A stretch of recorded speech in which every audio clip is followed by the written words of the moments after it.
Hey ladies and gents, welcome back. This is going to be part 3 to What If Naruto Could Steal Kekkei Genkai. So now, where we left off in the last part, Naruto, Sasuke, and Sakura just defeated, it was pretty much just Naruto to be honest, but technically they all defeated Kakashi in the bell test and succeeded in getting the bells.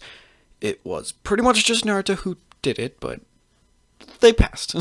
So they get all promoted to Genin pretty much, and they move on with their missions. And when they're doing all of their missions, they obviously get very bored because, again, they're D-rank missions, and you can't really do anything that entertaining with them when you're like going around cleaning garbage or trying to catch such things as a ninja cat or something of that sort, and they obviously would get bored of this very quickly.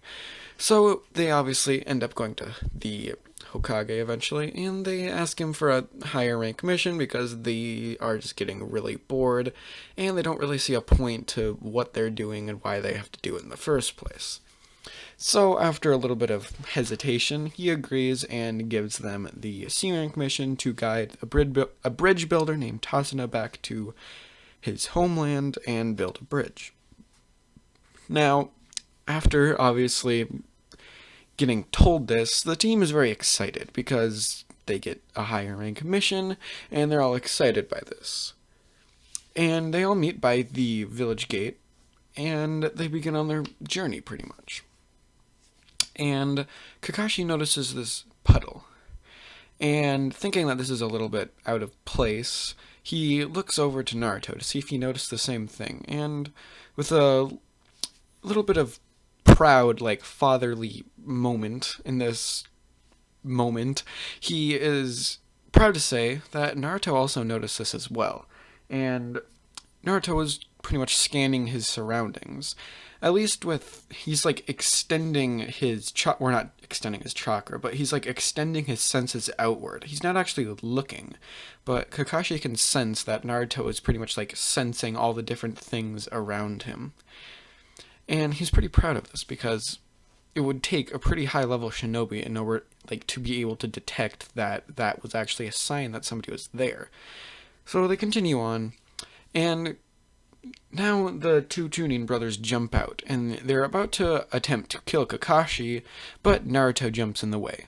And before they could even pretty much fakingly kill Kakashi, or Kakashi could fake his own death, Naruto is standing in front of them.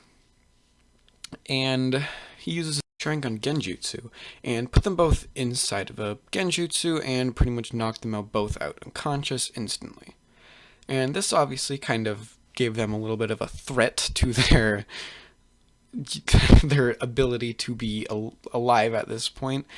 And when they do eventually wake up from this Genjutsu that Naruto placed on them, they're horrified by what they were seeing inside of it.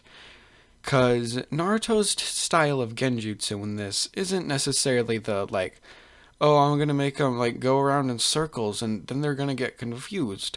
No, he is, like, kind of like the infinite Tsukuyomi. It's just an endless cycle of Naruto killing them over and over again inside of this Genjutsu that he has. And these Chunin brothers obviously do not have anywhere near the amount of skill, experience, or power to break out of this Genjutsu, so they have been trapped in it for seeming years, even though it was only seconds on the outside world. Now, this isn't the infinite Tsukuyomi, so it has like the same effects, but people like could pretty easily break out of it because it's just base Sharingan Genjutsu.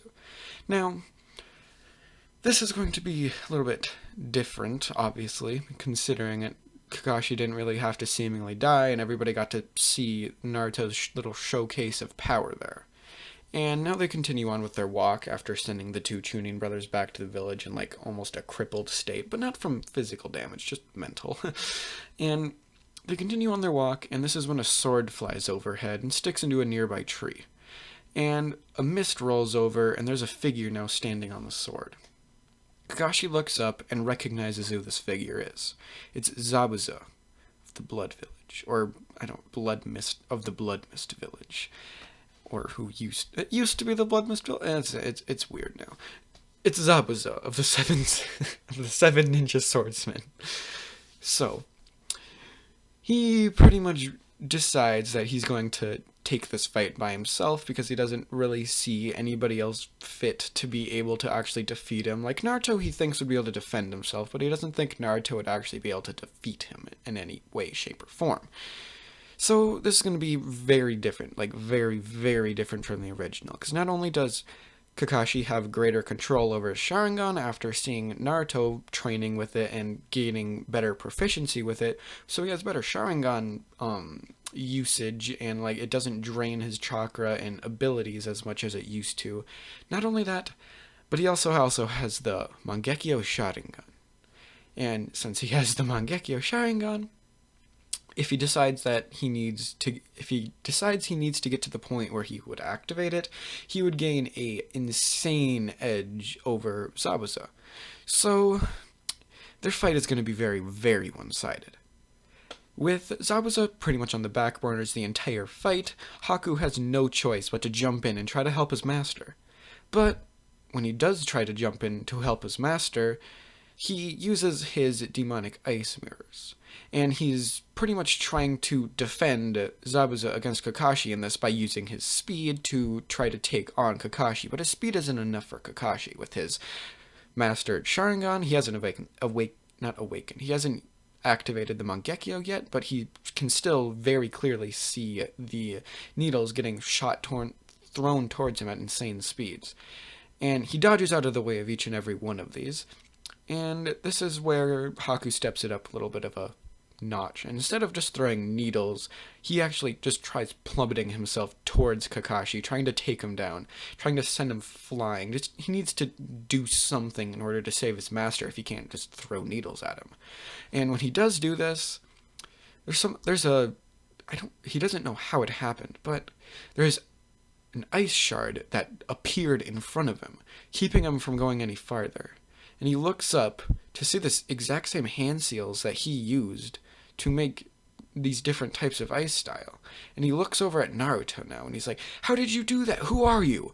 And Naruto just says, "I'm Naruto Uzumaki, and I can steal your Kekkei Genkai." And this makes Haku not necessarily worried, but he's angered. He doesn't believe Naruto in the slightest, and he just said, "You're lying, this is a genjutsu," and he tries breaking a genjutsu, but nothing happens because, again, it isn't a genjutsu. And Haku's getting pissed now. He was supposed to be special. He was supposed to be the only person with this just so he could make his master happy, but he can't do that anymore. It's because of him. He has to kill him now. He runs towards Naruto now, and with bloodlust pretty much raging around him, easily sensible by anybody pretty much within like a 1 mile proximity, even those who aren't ninja, even those who are just commoners. They can sense the amount of bloodlust just coming off of him. Now Haku rages, and he sprints towards Naruto, just thinking that he's gonna try to kill my master, and he runs now. And Naruto just kind of smiles at this and says, "You stand no chance," activating his Sharingan, and simultaneously he's also using his genjutsu to make it seem as though he wasn't in front of Haku anymore. So when Haku strikes, he just fades. And Naruto's now standing above him, saying, You're so raged you can't even see through this. This isn't a powerful genjutsu at all. You should be able to break through it easily, but you can't. Gain some composure over yourself." Haku pretty much stops for a second and realizes that maybe Naruto isn't so bad. Not only is he giving him advice right now, and it's actual, like, good advice, and it's real advice, and it's not something that's fake, trying to, like, take him off guard. Naruto's actually being honest. And Haku's has a mix of emotions right now. He's trying to decide whether or not this person is friend or foe, but pretty much getting over the actual, like, instincts of him. He thinks of his master, and he thinks that this person would kill him if he got the opportunity to. So he decides that for no matter the cause, no matter how he did it, he was going to take them down and save Zabuza. So now he rushes forward again, screaming out, "No, you're lying!" And once again, he's trying to trap Naruto inside of a ice mirror, but it gets instantly countered. Naruto knows this technique now. Not only does he have the ability to pretty much copy whatever Haku's doing, but he can also use his Sharingan to predict his actual, what he's doing and see the exact thing that Haku was doing to be able to manipulate the ice in this way. So he pretty much counters this, and he uses one of the weaknesses against the ice to pretty much shatter all the mirrors, which Naruto knows there's only a few ways, and the way he decides to go with is brute strength. If you can break through the mirrors faster than they can regenerate, then he can break out. So Naruto does this, and he easily breaks out of the mirrors and is now standing outside of them. Haku looks outside of the mirrors now and realizes what just happened and instantly knows that he's not going to be able to fight this kid. He's too strong. But he has to try. He has to do anything. He has to be able to save Zabuza. And now he runs over to Zabuza, thinking that maybe, instead of trying to fight these two, or three, or however many of them there are there, he can just run away and never see these people again. Maybe he can convince Zabuza to just leave and let them build the bridge. But deep down, as he's running away, he knows that no way is Zabuza going to be able to leave. Zabuza is going to stay, and Zabuza is most likely going to die, but he can't think of that right now. He has other worries that he has to think about, and that is this kid. He has to get rid of him. He doesn't care how he's going to do it, whether or not he has to assassinate him or challenge him straight on. He needs to fight this kid alone. So he does so. Weeks later, where everybody's training pretty much before they go to the bridge, Naruto meets Haku, just like he does in the original, except it's a very different interaction. Naruto knows immediately who this person is, and pretty much says, "Why are you here?" And Haku replies, "I'm here to kill you. You can't do anything against me when I'm this mad." And once again, completely engrossed by rage and not really seeing the sense in his actions, Haku does the exact same thing that he knew would not work. It would fail him in the end. He uses the ice spears once again, even knowing that Naruto knows the weakness to this. And Naruto, seeing this, he thinks of something. He's trying to protect someone. That's the only reason he's doing any of this. He's this strong simply because he wants to protect this person. And Naruto's starting to gain a little bit more understanding of the world than he had originally. He knows now that Haku isn't just blindly fighting, blindly engulfed by rage and just sorrow and wanting to kill. He's trying to protect someone. And Naruto pretty much takes this into his conscience and decides that maybe he can get stronger through trying to protect someone too. Now, he doesn't know exactly who this person is going to be yet, but they will show up eventually. Now, Naruto pretty much stands up. He never stood up once during this entire confrontation, and he finally does so. He stands up and faces Haku, and he says, "If you're trying to protect him so badly, what is dying gonna do for him?" And now Haku looks down, and he realizes that what Naruto is saying is true. There's no way he can actually manage to defeat him. And Naruto now gives him an option. You can either leave now, never come back, you can try to fight me and die, or you can do one other thing. You and your little buddy can come back and you can try to join the Leaf Village. Become good shinobi, and don't just take from people, try to help them.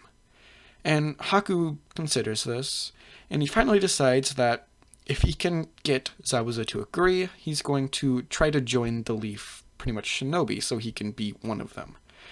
And he goes back now, pretty much forgetting about Naruto in the moment, and just thinking that maybe he and Zabuza could actually have a future that isn't trying to kill people, isn't trying to, murder them, isn't trying to do all these horrible things. Maybe it could be something good. Maybe he could be doing something for a good cause. And he realizes that Zabuza's most likely not going to agree to this, but he has to try.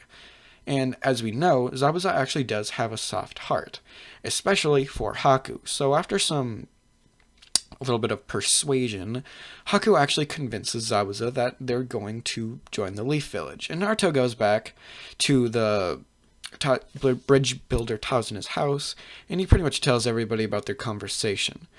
And Kakashi's a little bit mixed up in this because he knows that Naruto is either a genius in this or he's completely lost his mind.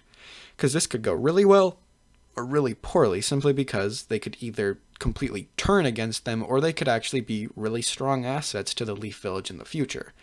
He doesn't actually know which one it's going to be, so he decides that he's just going to let this pretty much sort itself out, and if it goes down the path that they pretty much turn, he's going to have to kill them, most likely with Naruto at his side, because obviously Naruto is strong enough to take them down, and Kakashi realizes this now. And pretty much just after they're done explaining what was going on, Zabuza and Haku arrive. And the bridge builder gets terrified by this. He stumbles backwards and falls down onto his back. And Naruto now looks at Haku and says, "So what's your decision?" And Haku explains to him that they're going to join the Leaf Village and they're going to try to help people instead of murdering them. So they all head back to the Leaf Village and live happily ever after. Maybe.